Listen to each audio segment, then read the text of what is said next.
Hello hi friends, ఎలా ఉన్నారు అందరూ?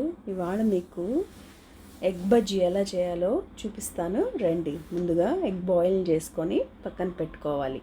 ముందుగా శనగపిండిలో కొద్దిగా సాల్ట్, కొద్దిగా కారం, కొద్దిగా వాము వేసుకొని ఒక గ్లాసు వాటర్ తీసుకొని దీన్ని బాగా మిక్స్ చేసుకోవాలి. కొద్దిగా ఉండలు అలాగ లేకుండా మనం బాగా మిక్స్ చేసుకొని మన దోసపిండిలాగా చేసుకోవాలి. దీనిలో ముందుగా బాయిల్ చేసుకున్న ఎగ్స్ని హాఫ్ కట్ చేసుకొని పిండిలో బాగా డిప్ చేయాలి.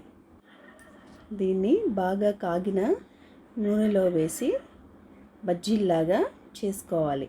చూడండి, ఆయిల్ బాగా కాగుంది కదా, దీంట్లో ఇలా వేసుకొని బాగా ఎర్రగా వచ్చేదాకా అటు ఇటు టర్న్ చేసుకుంటూ కాల్చుకోవాలి.